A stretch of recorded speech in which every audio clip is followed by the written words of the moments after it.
اعوذ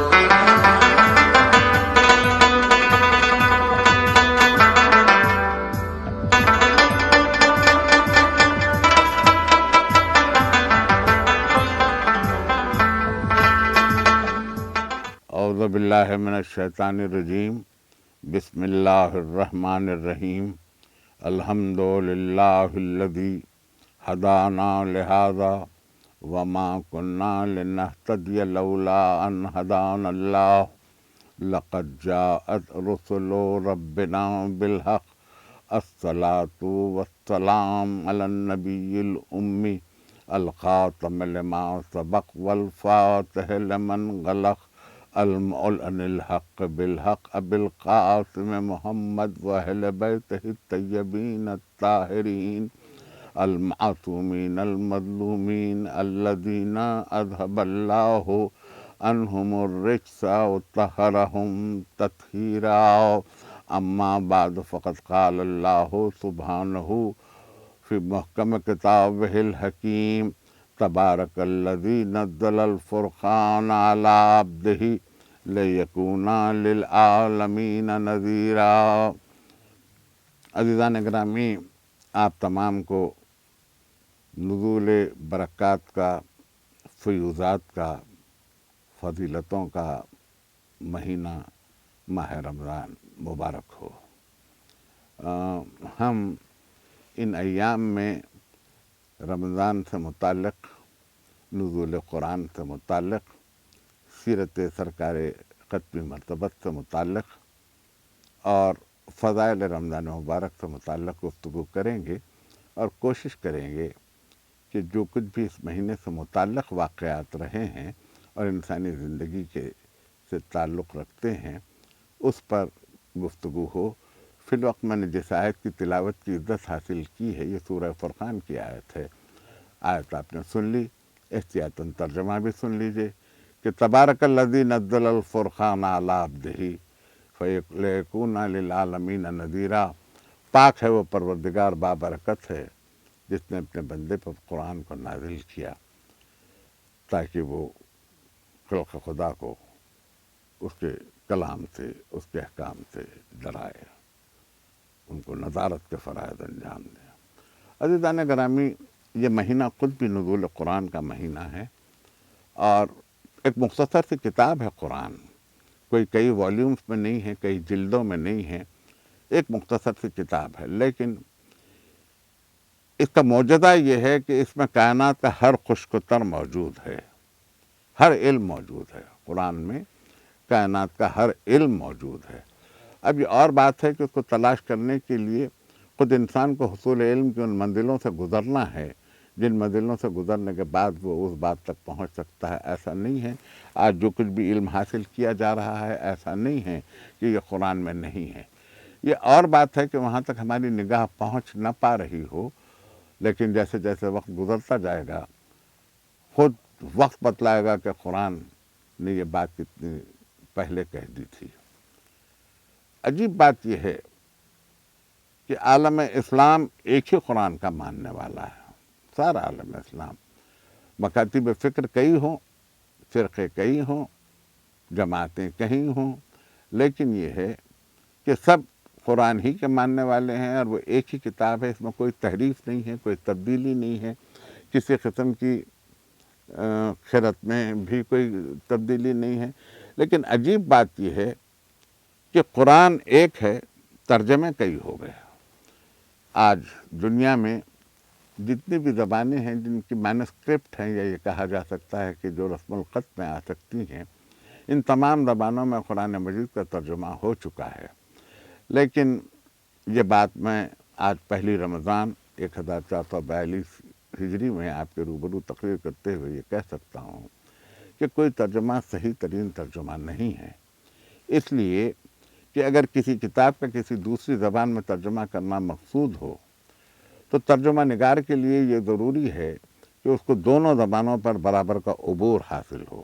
یعنی جس زبان سے ترجمہ کیا جا رہا ہے اور جس زبان میں ترجمہ کیا جائے گا، دونوں پر برابر کا کما حق عبور حاصل ہو۔ اور پھر یہ کہ کتاب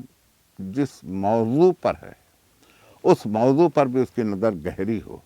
صرف لسانیات نہیں بلکہ موضوع پر بھی. پھر لکھنے والا نگاہ میں رہے کہ اس کا ماحول کیا تھا، اس کا وطن کون سا تھا، کس زمین کا رہنے والا ہے، کس خطے کا رہنے والا ہے، اور اس کی پرورش و پرداخت میں کن عناصر کا دخل ہے، یہ بھی غور کرنا ضروری ہے. اور اس کے بعد جب ترجمہ کرے تو یہ کہا جا سکتا ہے کہ ترجمہ بڑی حد تک کے کامیاب رہا. بعض مرتبہ ماحول کا اثر ہوتا ہے، بعض مرتبہ اساتذہ کا اثر ہوتا ہے، بعض مرتبہ لغت کا اثر ہوتا ہے، اور بعض مرتبہ یہ بھی ہوتا ہے کہ لکھنے والے نے جس پس منظر میں یا فکر کی جس رو میں اس کو لکھا ہے، اس فکر کی وہ ترسیل کر پا رہا ہے یا نہیں کر پا رہا ہے. تو ترجمہ نگار کے لیے یہ ضروری ہے کہ وہ بین السطور کو بھی غور کرے ساتھ ہی ساتھ. تب کہیں یہ کہا جا سکتا ہے کہ ترجمہ بڑی حد تک کہ کامیاب رہا. قرآن مجید چونکہ معجزہ ہے، معجزے کا ترجمہ کسی عاجز انسان سے ممکن نہیں ہے، اس لیے کہ قرآن میں ہر لفظ اپنی بلاغت رکھتا ہے، ہر لفظ اپنی گہرائی رکھتا ہے. ضروری نہیں ہے لغت میں جو لفظ میں کے معنی دیے گئے ہیں وہی قرآن کا بھی مفہوم ہو، یہ کوئی ضروری نہیں ہے. مثلا میں آپ سے یہ عرض کروں کہ قدیم عربی لغت میں حج کے معنی ہے ارادہ. اب اگر ہم وہی معنی یہاں لکھ دیں، اب پورا سورہ حج آپ کی نگاہ میں ہے، حج کے معنی فقط ارادے کے اگر آپ لیں تو قرآن مجید تو وہ مفہوم نہیں ہے. اس تقریر کے بعد اگر میں اپنے کسی دوست سے کہوں کہ اب کہیے آپ کا کیا حج ہے، تو یہ جملہ محمل ہو جائے گا. قرآن کا معجزہ یہ ہے کہ وہ جس لفظ کو استعمال کرتا اٹھاتا تو لغت ہی سے ہے، لیکن جس لفظ کو جہاں استعمال کرتا ہے اپنے محل استعمال کے اعتبار سے وہ اپنے معنی پیدا کرتا ہے، اور پھر وہ لفظ تو قرآن لغت کو واپس کر دیتا ہے، وہ معنی واپس نہیں کرتا، اس لیے کہ اس نے قرآن لغت کا معنی نہیں لیے.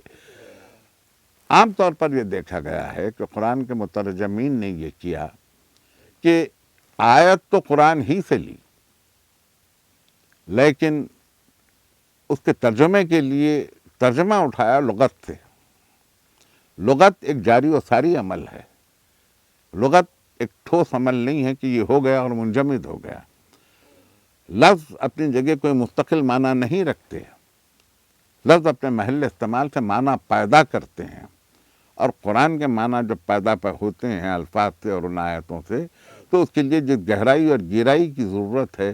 وہ صرف علم سے حاصل ہو سکتی ہے. اور علم بھی یوں نہیں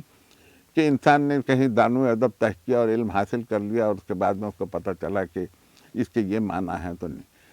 قرآن وحی ربانی کا تعقل رکھتا ہے. قرآن لوح محفوظ سے چلا، قلب نبی پر آیا، قلب نبی سے چلا، لسان نبی پر آیا، لسان نبی سے چلا، سماعت انسان تک پہنچا، سماعت انسان سے چلا، کبھی دل میں اترا، کبھی وہیں تک رہ گیا، پھر زبان سے ادا ہوا. تو ضروری نہیں ہے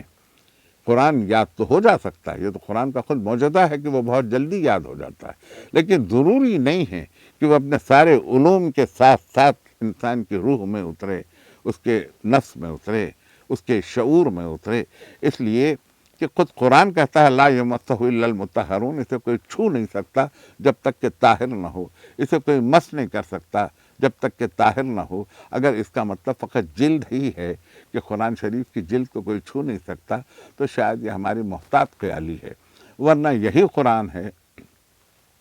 جو روشنائیوں سے لکھا گیا، درختوں کی چھال پر لکھا گیا، کاغذ پر لکھا گیا، پریس میں دابا گیا. روشنائی صاف تھی یا نہیں تھی نہیں معلوم، لکھنے والے کس حالت میں تھے نہیں معلوم، جہاں کاغذ آیا اس کاغذ کا کیا حال تھا یہ نہیں معلوم ہے، لیکن قرآن کی آیت اپنی جگہ محکم ہے. اس کا مفہوم یہ ہے، مفہوم صرف کتاب نہیں ہے، مفہوم یہ ہے کہ روح قرآن تک انسان اس وقت تک نہیں پہنچ سکتا جب تک کہ اس کا شعور طاہر نہ ہو، جب تک کہ اس کی فکر طاہر نہ ہو، جب تک کہ اس کا نفس طاہر نہ ہو، جب تک کہ اس کا ضمیر طاہر نہ ہو. اس وقت تک روح قرآن تک پہنچنا انسان کا مشکل ہے بلکہ ناممکن ہے. یہ طہارتیں انسان صرف بدن کی طہارت تو قرآن کے موضوعات کو لے کے روح قرآن تک پہنچنے کا خیال کرنا بظاہر ایک مشکل کام ہے، لیکن حقیقت حال یہ ہے کہ دنیا نے اس کو اتنا ہی آسان سمجھ لیا. انگریزی میں قرآن کے ترجمے ہوئے، وہ لوگ جو ماہرین لسانیات میں انگریزی کے ماہر تھے انہوں نے قرآن میں عربی کو پڑھا، عربی سے اٹھایا، لغت پہ رکھا، اور اس کے بعد انگریزی میں اس کے ٹرانسلیشنس لیے، وہ ٹرانسلیشنس ہماری نظر میں آ گئے۔ ممکن ہے یہ طریقہ کچھ یوں ہو کہ آدمی کسی حد تک کے رسائی حاصل کر سکے، لیکن اصل قرآن تک ترجمے کی مدد سے فقط پہنچ جانا ممکنات میں سے نہیں ہے، جب تک کہ اس قرآن کو ان اصحاب سے نہ حاصل کیا جائے، اس کے مفہوم و معانی کو، جن کا اتصال سرکار رسالت مآب صلی اللہ علیہ وسلم سے ایسا تھا کہ جو انہوں نے کہا وہی اس کے معنی انہوں نے قبول کیے، اور پھر معنی در معنی، نسلاً بعد نسلیں، ایک کے بعد دوسرے تک کے یہ معنی اور مفہوم اور علم قرآن یوں مسلسل ہوتا ہوا آیا ہے کہ جیسے نزول قرآن کی تاریخ سے لے کر علم قرآن ان نسلوں میں جاری رہا ہے۔ ورنہ ہر عام آدمی سے قرآن کے معنی کو لے لینا، مفاہیم کو لے لینا اور اس کو عرض کرنا شاید اتنا آسان کام نہ رہا ہو۔ تھوڑا سا آج کی گفتگو کو ہم، کیونکہ پہلا دن ہے، اس کو تھوڑا سا توسیع دیں، تقریر 30-32 منٹ کے سانچے ہی میں رہے گی، تاکہ آج سے آپ بھی سوچتے چلیں، میں بھی سوچتا چلوں۔ کچھ یہی حال تفسیر کا بھی ہوا۔ انسان کی شناخت اس کے چہرے مہرے سے تو صرف ظاہری ہے، لیکن انسان کے اندر کے آدمی کی شناخت اس کی فکر سے ہوتی ہے کہ اس کے افکار کیسی ہیں۔ اکثر یہ دیکھا گیا ہے کہ تعلیم حاصل کرنے والے، علم حاصل کرنے والے، ذوق علم رکھنے والے اپنے رجحانات کے تئیں کبھی ادبی رجحان کو لے کے چلے، کبھی فلسفیانہ رجحان کو لے کے چلے، کبھی حکیمانہ رجحان کو لے کے چلے، کبھی لغوی اعتبار سے اس کے معنی کو لے کے چلے، لسانی اعتبار سے اس کے معنی کو لے کے چلے۔ تو نتیجہ یہ ہوا کہ ان کی افکار میں قرآن کے معانی جس طرح سے در آئے، معانی تو آ گئے، لفظ چاہتا یہ ہے کہ اس کی معنی ہو، اگر معنی نہ ہو تو لفظ اپنی جگہ محمل ہے، کوئی معنی نہ ہو تو سمجھ میں نہیں آتی ہے فکر یہ چاہتی ہے کہ اس کو لفظ ملے، لفظ کا بدن اس کو میسر آ جائے، تو لفظ کا بدن یہ چاہتا ہے کہ اس کو آہنگ کا پیرہن بھی ملے۔ اس اعتبار سے جب لفظ آئے قرآن کے، تو فکر نے جب پیرہن اپنا دینا چاہا تو انسان کی جیسی فکر تھی اس نے وہ پیرہن دیا۔ ورنہ آپ غور کیجئے کہ آیت تو نہیں بدلی، ترتیب قرآن بھی نہیں بدلی، سورے بھی وہی ہیں، پہلے لفظ سے لے کر آخر لفظ تک الف لام میم سے والناس تک چلے جائیے آپ، وہی لفظ ہیں، وہی ترتیب ہے، وہی آیتیں ہیں، وہی تسلسل ہے، لیکن آپ ترجمے میں دیکھیں تو ترجمے الگ ہیں، تفاسیر میں دیکھیں تو تفاسیر الگ الگ ہیں۔ بات دراصل یہ ہے کہ اپنے ذہن سے قرآن کو پڑھ کے اس کی تفسیر کر کے اس تفسیر کو لوگوں تک پہنچانا ایک الگ کام ہے، لیکن قرآن نے جس معنی میں، جس محل پر اس آیت کو نازل کیا ہے، اس وقت، اس صورت میں، اس ماحول میں وہ آیت کے مفہوم کیا تھے، اس پر بھی نظر کی جائے، تب یہ پتہ چلتا ہے کہ انسان قرآن رس ہوا چاہتا ہے۔ مثلاً میں آپ سے یہ کہوں کہ قدیم عربی لغت میں اور آج کی عربی لغت میں کتنا فرق پڑ گیا۔ آج تقویٰ کے معنی ہے پرہیزگاری، لیکن قدیم عربی لغت میں اگر آپ تقویٰ کے معنی تلاش کریں تو آپ کو پتہ یہ چلے گا کہ تقویٰ کے معنی یہ ہیں کہ جس طرح سے ایک تنومند گھوڑا اپنے سوار کو گرنے سے، سنگلاخ اور ڈھلوان زمینوں پر چلتے ہوئے اپنے سوار کو گرنے سے اور اپنے سموں کو زخمی ہونے سے بچانے کے لیے جس احتیاط سے چلتا ہے، اس کو تقویٰ کہا جاتا ہے۔ اب اس اعتبار سے آپ غور فرمائیے تو پتہ چلے گا کہ یہ دنیا کا رجھاؤ، یہ دروسیم کی جھنکار، یہ آرائشیں، یہ زیبائشیں، یہ دولت کی ریل پیل، یہ عمارت نفس کا عالم، اور ایسے میں نفس کا رہوار انسان کو اس ڈھلوان راستوں پر جس احتیاط سے لے کے چلے، وہ تقویٰ ہے۔ قرآن نے اس وقت جو معنی دیا تھا وہ بھی صحیح ہے، آج جو معنی دے رہا ہے وہ بھی صحیح ہے، مستقبل میں بھی جو معنی دے گا وہ بھی صحیح ہے، اس لیے کہ قرآن کوئی آنی فانی جانی مکانی زمانی کتاب نہیں ہے، قرآن جاویدانی کتاب ہے، اس کو محشر تک کے سفر کرنا ہے، اور محشر تک کے نہیں بلکہ محشر گزر جائے گی، قرآن باقی رہے گا، کیونکہ خود قرآن نے کہا کہ جب اہل محشر جنت میں داخل ہوں گے تو داخل ہوتے ہوئے یہ آیت پڑھتے ہوئے داخل ہوں گے کہ الحمدللہ الذی ہدانا لہذا وما کنا لنہتدی لولا ان ہدانا اللہ لقد جاءت رسل ربنا بالحق۔ محشر گزر چکی، جنت و دوزخ کے فیصلے ہو چکے، اس کے باوجود قرآن ابھی باقی ہے، آیت پڑھتا ہوا آدمی جنت میں داخل ہوگا تو قرآن ابھی باقی ہے۔ قرآن فہمی ایک بہت بڑے ظرف چاہتا ہے، بڑا ظرف چاہتا ہے۔ قرآن فہمی ہر ظرف میں نہیں سما سکتی۔ قرآن فہمی کے لیے یہ ضروری ہے کہ نفس بھی طاہر ہو، روح بھی طاہر ہو، زبان بھی طاہر ہو، عقل بھی طاہر ہو، اور ظرف اتنا بلند ہو جائے اور اتنا وسیع ظرف ہو کہ اس میں معنی سما سکیں۔ یہی کچھ ہمارے ساتھ ہوا، ورنہ ان 14 صدیوں میں قرآن مجید اور اس کے ترجمے جس اعتبار سے چلتے ہوئے آ رہے ہیں، اگر یہ ترجمے یوں ہوتے کہ اگر بیان کرنے والا آیت کے ساتھ ساتھ اس کی شان نزول بھی بیان کر دے تو پتہ چلتا کہ آیت کس موقع پر نازل ہوئی، کس حال میں نازل ہوئی، کس کے لیے نازل ہوئی، اس کا اطلاق اس زمانے میں کیا تھا، اس کا اطلاق بعد کے زمانوں میں کیا ہوا، اس کا اطلاق آج کیا ہو رہا ہے۔ قرآن کو یوں پڑھیے۔ ایک اور بات میں آپ سے عرض کروں، چونکہ آج ابتدائی تقریر ہے، میں تقریر کو مختصر رکھنا چاہتا ہوں۔ کل سے ہم اس کے مختلف پہلوؤں پر، مختلف آیتوں پر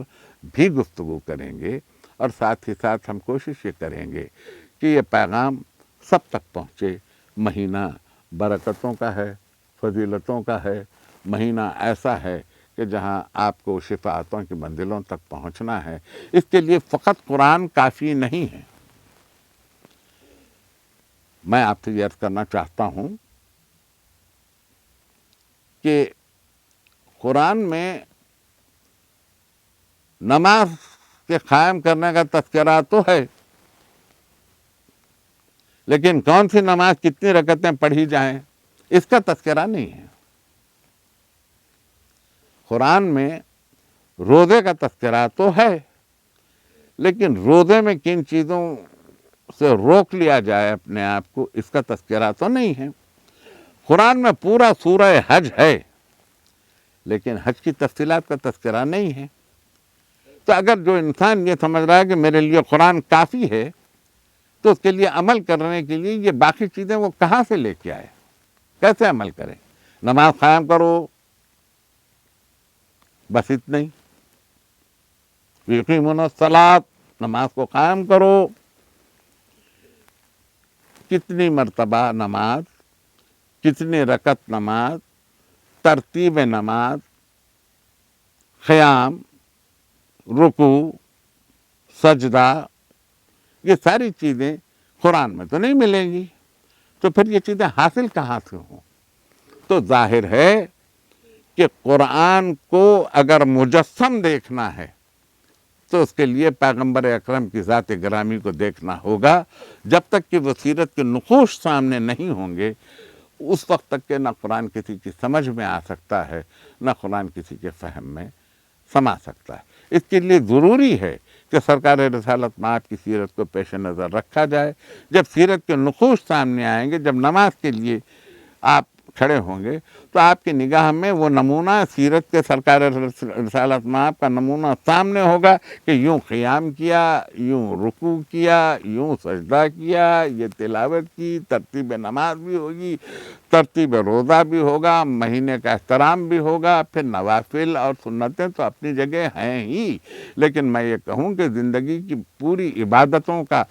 نچوڑ اگر آپ دیکھنا چاہتے ہیں، اس کا کشید کردہ عطر آپ دیکھنا چاہتے ہیں، تو یہ سرکار رسالت مآب کی زندگی میں ملے گا، یا ان کی زندگی میں ملے گا، یا ان سے متصل جو لوگ پیوست رہے ہیں اس میں ان کی زندگی کا مکمل عکس یوں ہوگا جیسے ان کو دیکھا تو گویا سرکار رسالت کو دیکھا. جب تک کہ یہ نہیں ہوگا قرآن فہمی اتنی آسان نہیں رہے گی. آج کی حد تک صرف اتنا ہی. کل انشاءاللہ ہم اس گفتگو کو کل یہیں سے شروع کریں گے. شکریہ. خدا حافظ. اپنا خیال رکھیے.